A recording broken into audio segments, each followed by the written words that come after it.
Hello everyone. कक्षा 10 के सभी प्रिय विद्यार्थियों को मेरे यूट्यूब चैनल साहित्य ज्ञान सागर में हार्दिक अभिनंदन है, स्वागत है। आज हम लोग चैप्टर को पढ़ेंगे।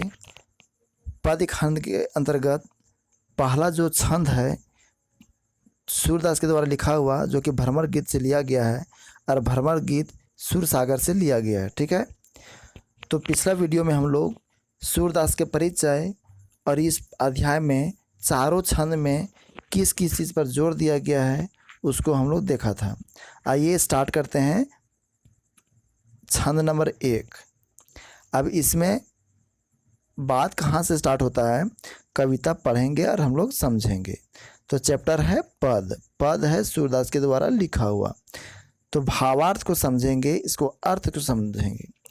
गोपियाँ कह रही, उद्धव तुम हो अति बड़भागी, अपरस रहत स्नेह तगाते नाही मन अनुरागी। क्या बोल रहा है? उद्धव को गोपियाँ उलाहने देते हुए व्यंग्य करते हुए कहती है, उद्धव तुम हो अति बड़भागी, यानी तुम बहुत भाग्यशाली हो। बड़भागी मतलब भाग्यशाली, अति मतलब बहुत, यानी तुम बहुत भाग्यशाली हो। अपरस रहत स्नेह तगाते, तगा मतलब धागा, स्नेह मतलब प्रेम, राहत मतलब रहना, अपरस मतलब अछूता। यानी उद्धव तुम बहुत भाग्यशाली हो, तुम प्रेम के धागा से बिल्कुल अछूते हो। और नाही मन अनुरागी, नाही मन अनुरागी यानी तुम प्रेम के बंधन से बिल्कुल अछूते हो, और ना ही तुम्हारा मन किसी के प्रेम में किसी के प्रेम में आसक्त नहीं हुआ है, किसी के प्रेम से जुड़ा नहीं है, यानी तुम बिल्कुल प्रेम के धागा से अछूते हो। पुरीन पात रहत जल भीतर, तार रेस देह मतलब तार रस देहना दागी। बोलता है पुरीन पात यानी जो कमल का पत्ता होता है वो रहत जल भीतर यानी जल के भीतर रहता है। तार रस देह न दागी, फिर भी जल का एक भी बूंद उसके देह पर नहीं दाग देती है। यानी कमल के पत्ता का जो पत्ता होता है, यानी कमल का जो पत्ता होता है उस पर जल के बूंद का एक भी धब्बा दिखाई नहीं पड़ता, या तो कोई भी धब्बा उस पर पड़ता नहीं है। उसी प्रकार से उद्धव का जो प्रेम है वो श्री कृष्ण साक्षात प्रेम के नदी हैं, और उस प्रेम के नदी में वो क्या कर रहे हैं, अपना पाँव को डुबाया हुआ है। अर्थात उद्धव श्री कृष्ण के समीप रहकर भी श्री कृष्ण से यानी साक्षात प्रेम के नदी से प्रेम नहीं सीख पाया, प्रेम की नदी में अपना पाँव नहीं डुबा पाया, श्री कृष्ण से प्रेम बिल्कुल नहीं सीख पाया। किसके जैसा कि जल के भीतर कमल का पत्ता रहता है, फिर भी उस पर जल के एक भी बूंद का धब्बा नहीं पड़ता है। उसी प्रकार से उद्धव भी प्रेम से अछूता है। आगे बोलता है उदाहरण के माध्यम से, ज्यों जल माह तेल की गागरी, बूंद ना ताको लागी। जिस प्रकार से एक तेल से भरी हुई मटकी को अगर हम लोग पानी के अंदर डालते हैं और उसको बाहर निकालते हैं तो एक भी बूंद ताको ना लागी यानी एक भी बूंद उस मटकी पर ठहरती नहीं है। उसी प्रकार से उद्धव है। ये उदाहरण जो दिया जा रहा है, कमल का पत्ता और तेल की गगरी, ये उलाहने दिया जा रहा है उद्धव को। गोपियाँ उलाहने दे रही है कि श्री कृष्ण साक्षात प्रेम की नदी है और उसके पास रह करके तुम प्रेम नहीं सीख रहा है, तो तुम किसके समान हो? कमल के पत्ते के समान हो, जल से भरी मटकी के समान हो। आगे बोलता है, प्रीति नदी में पाऊँ ना बोरियो, दृष्टि ना रूप परागी। प्रीति नदी बोला गया है प्रीत के नदी, यानी प्रेम के नदी में पाँव नहीं डुबा पाया। यानी प्रेम के नदी किसको बोला गया है? श्री कृष्ण को बोला गया है। प्रेम के नदी है श्री कृष्ण, उसमें उद्धव अपना पैर भी नहीं डुबा पाया। यानी श्री कृष्ण प्रेम के साक्षात नदी हैं, लेकिन वो देवता हैं, लेकिन उनसे बिल्कुल भी प्रेम नहीं सीख पाया। तो तुम कितना बड़ा भागी हो, तुम कितना भाग्यशाली हो। तो यहाँ पर भाग्यशाली नहीं बल्कि वो अभाग्यशाली है, यानी भाग्यशाली नहीं है, भाग्यहीन है। क्योंकि प्रेम के नदी के सामने रह करके अर्थात कृष्ण के समक्ष रह कर के भी वो प्रेम नहीं सीख पाता है। तो जब नहीं सीख पा रहा है तो इससे पता चल रहा है कि वो भाग्यशाली नहीं बल्कि भाग्यहीन है। किसी का रूप सौंदर्य उद्धव को आकर्षित नहीं किया है, उसका मन किसी के प्रेम में अनुरक्त नहीं हुआ है और वो प्रेम के धागा से बिल्कुल अछूता है। सूरदास कहते हैं अबला हम भोरी गुड़ चाटी ज्यों पागी। सूरदास के रूप में गोपियाँ कहती है कि हम अबला नारी हैं। अबला हम भोरी गुड़ चाटी ज्यों पागी, यानी गोपियाँ अबला नारी के समान है। भोरी फिलहाल तो यहाँ पर हो जाएगा चीटी, यानी गोपियाँ अपने आप को बोल रही कि हम अबला चीटी हैं, कमज़ोर चीटी हैं, यानी हम चीटी हैं। जो कौन चीटी हैं? तो वो चीटी हैं जो गुड़ चाटी ज्यों पागी, यानी गुड़ का जो पाग रहता है, गुड़ का जो रस रहता है, उस रस पान, उसके रस को चूसने में मग्न है। हम वो चीटी हैं जो कि गुड़ के रस के पान में हम मग्न है। अर्थात हम गोपियाँ चीटी है और गुड़ है श्री कृष्ण, और श्री कृष्ण के जो रस है अर्थात श्री कृष्ण का जो प्रेम रस है उसको हम लोग रसपान कर रहे हैं, यानी गोपियाँ श्री कृष्ण के प्रेम को ग्रहण कर रही है।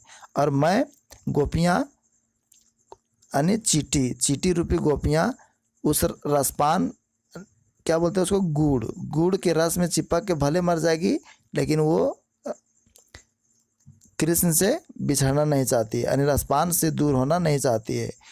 चींटी को मीठा प्यारा होता है, इसलिए वो भले उसमें चिपक के मर जाएगी लेकिन वो उससे दूर नहीं होगी। तो उसी प्रकार से गोपियाँ भी श्री कृष्ण के नज़दीक रहना चाहती है। तो ये पहला छंद में हुआ। पहला छंद में क्या हुआ कि उद्धव तुम बहुत भाग्यशाली हो, तुम प्रेम के बंधन से बिल्कुल अछूता रहा और ना ही तुम्हारा मन किसी के प्रेम में अनुरक्त हुआ। जिस प्रकार से कमल का पत्ता जल के भीतर रहता है फिर भी उसके देह पर एक भी पानी के बूंद का धब्बा नहीं पड़ता है। इसके अलावा तुम तेल से भरी मटकी के समान हो। तेल से भरी मटकी को पानी में डुबाएंगे और उसको बाहर निकाला जाएगा तो उसमें पानी का एक भी बूंद नहीं ठहर पाता है। उसी प्रकार से तुम हो कि प्रेम की नदी में डूबा रहता है फिर भी तुम्हारे ऊपर प्रेम का एक भी अक्षर तुम सीख नहीं पाया है। वही बोलते प्रीति नदी में पाँव ना बोरियो, यानी तुम साक्षात प्रेम की नदी में तुम श्री कृष्ण के पास जाकर के तुम बिल्कुल प्रेम नहीं सीख पाया। दृष्टि न रूप रागी, किसी के रूप सौंदर्य भी तुमको आकर्षित नहीं किया है।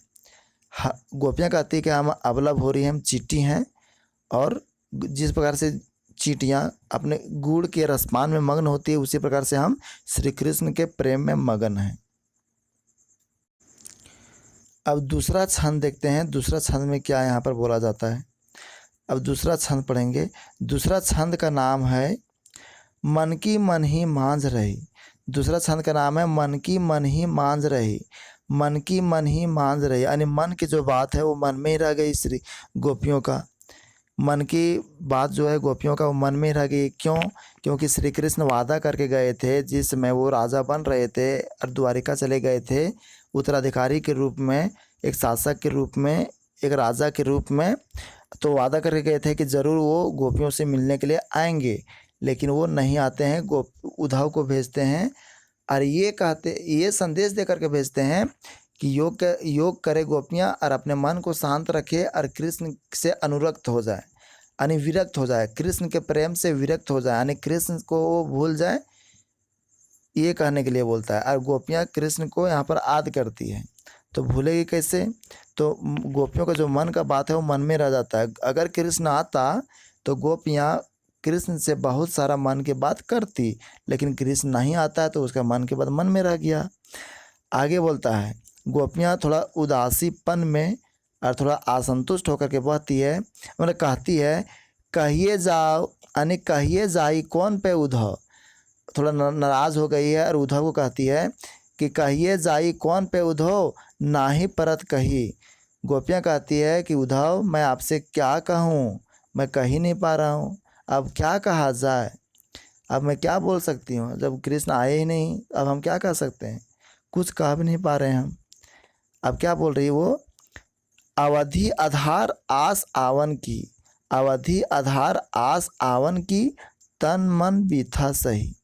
अवधि आधार आस आवन की, यानी गोपियाँ यहाँ पर श्री कृष्ण के आने की प्रतीक्षा कर रही है। श्री कृष्ण को आने की प्रतीक्षा गोपियाँ यहाँ कर रही है। क्या बोलता है, तन मन बीथा सही, तन मन से व्यथा सह रही है, यानी कष्ट झेल रही है गोपियों के, श्री कृष्ण के आदि में गोपियाँ तन मन से कष्ट झेल रही है। वो इस प्रतीक्षा में है, इस आशा में है कि श्री कृष्ण आएंगे। अब श्री कृष्ण ना करके यहाँ पर उद्धव का चेहरा नजर आता है, तो उदास हो जाती है, उसका मन की बात मन में रह जाती है और वो कुछ बोल नहीं पाती है। बोलता अब इन जोग संदेशनी सुनी सुनी, बिरही बिरह दही। अब जब गोपियों को उद्धव योग का संदेश दे दिया जो कि श्री कृष्ण के द्वारा भेजाया गया था, अब उस योग के संदेश को सुन करके गोपियों का जो विरह का वेदना है वो और बढ़ जाता है। विरहनी बिरह दही, यानी विरह का यानी बिछड़ने का जो वेदना है, दर्द है, उसको और बढ़ जाता है। एक तो कृष्ण बिछड़ गया, दोबारा आया नहीं, तो एक पहले से हम लोग बिछड़ने के दर्द में यानी विरह का वेदना झेल रहे हैं, और ऊपर से इस आशा में थे कि श्री कृष्ण आएगा, लेकिन वो नहीं आकर के उद्धव को भेज दिया। और ये खास करके ये कहते हुए कि कृष्ण को भूल जा, योग करो, मन को शांत रखो, कृष्ण को भूल जाओ, कृष्ण में मन को लगाना नहीं है। तो उसका जो वेदना था और ज़्यादा बढ़ गया, उसका दर्द जो है सो वो घी का काम किया उसमें, योग का संदेश, या आग में घी का काम किया योग का संदेश, और उसको उसके दुख को और बढ़ा दिया। बोलता चाहती होती गुहारी जितहीं तय, चाहती होती गुहारी जितहीं तय, उत तय धार बही। क्या बोलता है, जिस दिशा से मुझे आशा था, जिस दिशा में मैं गुहार लगाना चाहती थी, जिधर मैं गुहार लगाना चाहती थी, मदद का पुकारना चाहती थी, मदद के लिए, उधर से ही मतलब उत तय धार बहे, उधर से ही विपरीत दिशा में धार बह रहा है।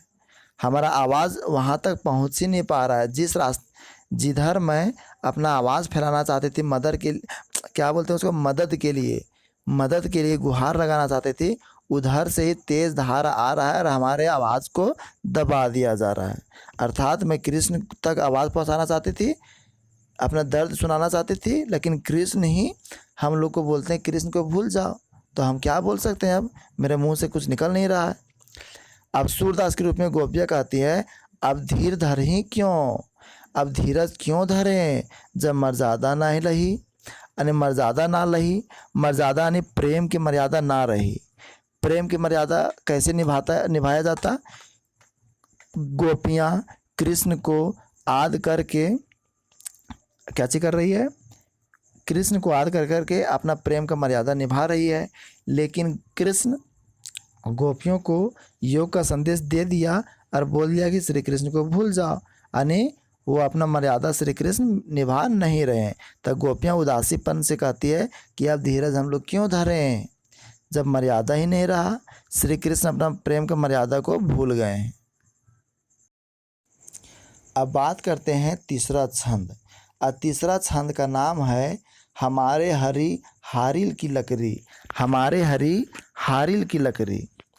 हरि किसको बोला गया, श्री कृष्ण को बोला गया। तो श्री कृष्ण से प्रेम करती है, भगवान से प्रेम कौन नहीं करता। तो श्री कृष्ण क्या बोला गया, तीसरा छंद का नाम है हमारे हरि हारिल की लकड़ी। हारिल एक पक्षी होती है और उस पक्षी के पंजे में हमेशा एक तिनका दबा हुआ रहता है। तो इसीलिए गोपियाँ अपने आप को कहती है कि हम हारिल पक्षी हैं और हमारा पंजा में दबा हुआ है कृष्ण रूपी तिनका दबा हुआ है हमारे पंजे में।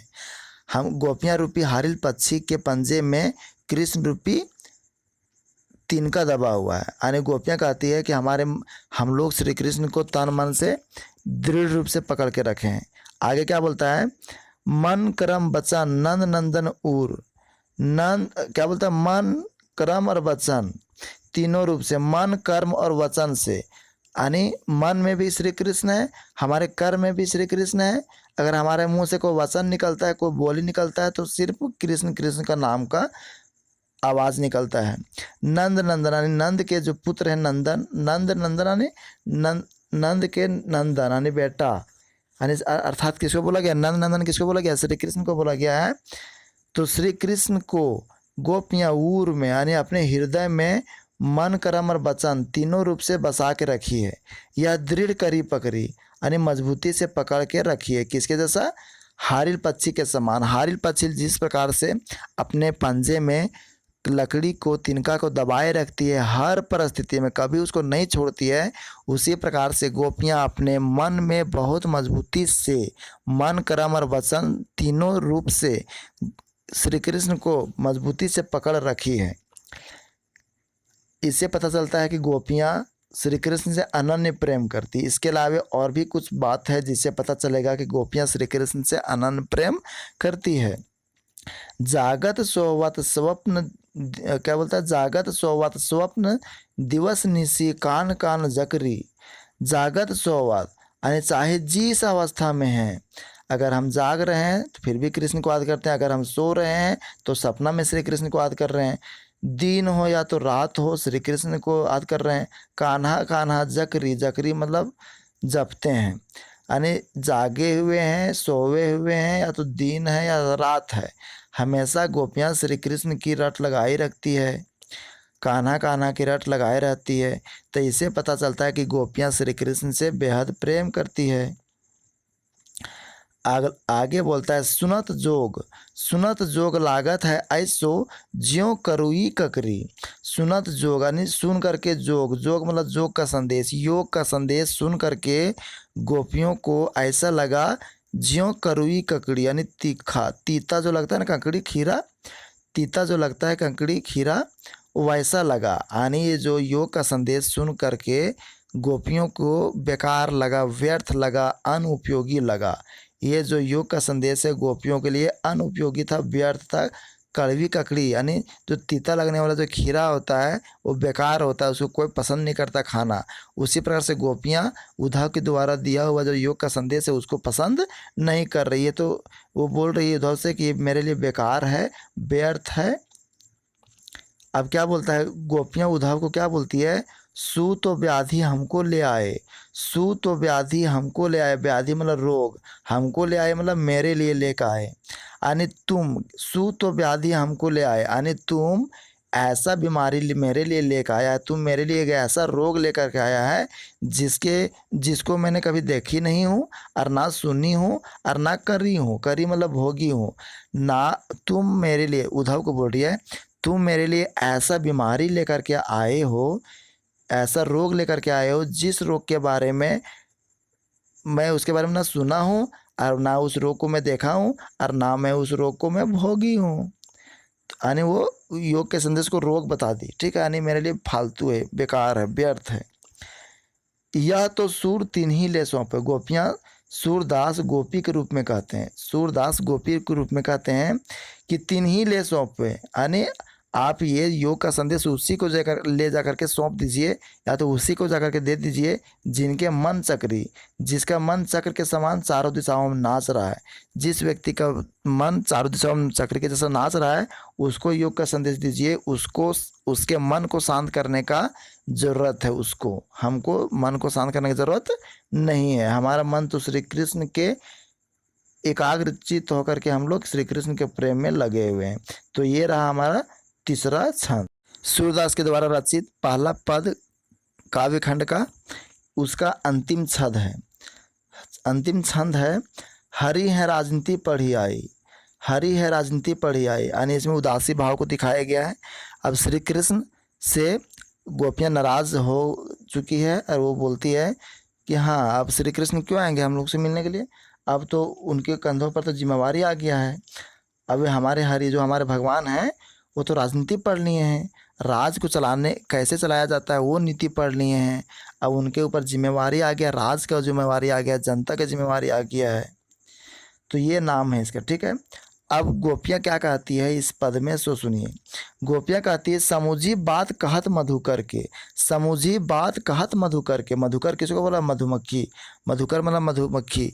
वहाँ पर गोपी और उद्धव के बीच में भंवरा आया था बात करते समय, तो गोपियाँ भंवरा को देख करके कहती है, भंवरा को संबोधित करके कहती है, क्या कहती है? वो भंवरा को नहीं कह रही है बल्कि वो भंवरा के माध्यम से उद्धव को कह रही है। कहती है मधुकर तुम जो भनभना रहा है ना यहाँ पर आकर के, वो मैं तू क्या भन बना रहा है, तू क्या कहना चाह रहा है, क्या संदेश देना चाहता, मैं समझ गई। यानी भन बना रहा है किसको बोला, यानी उद्धव को बोला कि उद्धव तुम जो हमको संदेश दे रहा है ना, वो संदेश हम सुन लिए, हम समझ गए कि श्री कृष्ण हमको बोले हैं कि लो श्री कृष्ण को भूल जा, योग का संदेश करो और कृष्ण को भूल जाओ, अपने मन को शांत रखो, ये हम समझ गए। समाचार सब पा लिए हम, जो श्री कृष्ण समाचार देना चाहते थे वो हम सब पा लिए। एक अति चतुर होते पहले ही, अब थोड़ा सा नाराज हो गई श्री कृष्ण से गोपियाँ और अपना बताती है कि एक अति चतुर होते पहले ही, गोपियाँ कहती है श्री कृष्ण के को लेकर के कि श्री कृष्ण तो एक तो पहले चतुर थे, चतुर होते, यानी श्री कृष्ण पहले तो चतुर थे, पहले ही चतुर थे, यानी एक तो पहले ही चतुर थे। अब ऊपर से क्या, अब गुरु ग्रंथ पढ़ाए, अब वो गुरु ग्रंथ पढ़ लिए, राजनीति पढ़ लिए, गुरु ग्रंथ पढ़ लिए, तो इसका ज्ञान और बढ़ गया। पहले चतुर थे, पहले भी चालाक थे, अब तो गुरु ग्रंथ पढ़ लिए, अब उनका ज्ञान तो बढ़ गया। बड़ी बुद्धि जानी जो उनकी जोग संदेश पठाए, बड़ी बुद्धि जानी जो उनकी जोग संदेश पठाए, पठाए मतलब भेजवाए। यहाँ पर क्या बोल रहा है कि जो गुरु ग्रंथ पढ़ लिए और ऊपर से पहले भी चालाक थे, ऊपर से पहले भी चालाक थे, अब गुरु ग्रंथ पढ़कर अपना और ज्ञान बढ़ा लिए, और तेज हो गए, उनका और ज्ञान बढ़ गया। और वही बढ़ा हुआ ज्ञान का प्रतीक है, वही बढ़ा हुआ ज्ञान का ही एक उदाहरण है कि वो हमारे लिए योग का संदेश भेजे हैं कि योग करो, मन को शांत रखो, कृष्ण को भूल जाओ। इसीलिए हमारे लिए वो योग का संदेश पठाए हैं, भेजाए हैं। आगे के पंक्ति में बोलता है, उद्धव भले लोग आगे के, उद्धव थोड़ा सा कृष्ण के बारे में बोलती है कि श्री कृष्ण पहले वो आगे आगे, पहले वो ना अच्छे इंसान थे, भला आदमी, सॉरी, उद्धव भले लोग आगे के पर हित डोलत धाय। श्री कृष्ण के चरित्र के बारे में बता रहा है कि श्री कृष्ण ऐसे थे पहले कि पर हित मतलब दूसरों का हित, डोलत धाय यानी वो दूसरों के हित किया करते थे, ऐसे थे श्री कृष्ण पहले, वो बड़ा भला थे श्री कृष्ण पहले। श्री कृष्ण पहले बहुत बड़ा भला मतलब भले थे, वो दूसरों के हित वो किया करते थे, दूसरों को वो न्याय दिलाया करते थे। अब अपने मन फेर पाए हैं, श्री गोपियाँ कहती है अब हम लोग अपना मन फेर लेंगे, वापस ले लेंगे। चलत जो होते चुराए, श्री कृष्ण जो गोपियों का मन को चुरा के ले गए थे, गोपियों के दिल को चुरा के ले गए थे, गोपियाँ उस मन को वापस पाना चाहती है। गोपियाँ श्री कृष्ण के प्रति जो अपना प्रेम भाव दिखा रही थी, अनुरक्ति दिखा रही थी, उसको वो वापस लेना चाहती है, अपने मन को वापस लेना चाहती है। ते क्यों अनिति करे, ते यानी वो अब क्यों अनिति कर रहे हैं, क्यों अन्याय करे, आपुन मतलब हमारे ऊपर अन्याय क्यों कर रहे हैं, कौन, वो इंसान जो दूसरे के ऊपर जे और अनिति छोड़ा है, अनिति मतलब अन्याय से छुटकारा दिलाने वाले इंसान आज हमारे ऊपर अनिति कर रहे हैं। जो इंसान दूसरे आदमी को न्याय दिलाते थे, अन्याय को न्याय में बदलते थे, जो अन्याय करने वाला है उस इंसान से उसको न्याय दिलाते थे, वही श्री कृष्ण आज हमारे ऊपर अनीति कर रहे हैं, अन्याय कर रहे हैं। चलिए ठीक है जो कर रहे हैं, लेकिन तो इतना तो उनको याद होना चाहिए कि हम भी उनका प्रजा हैं।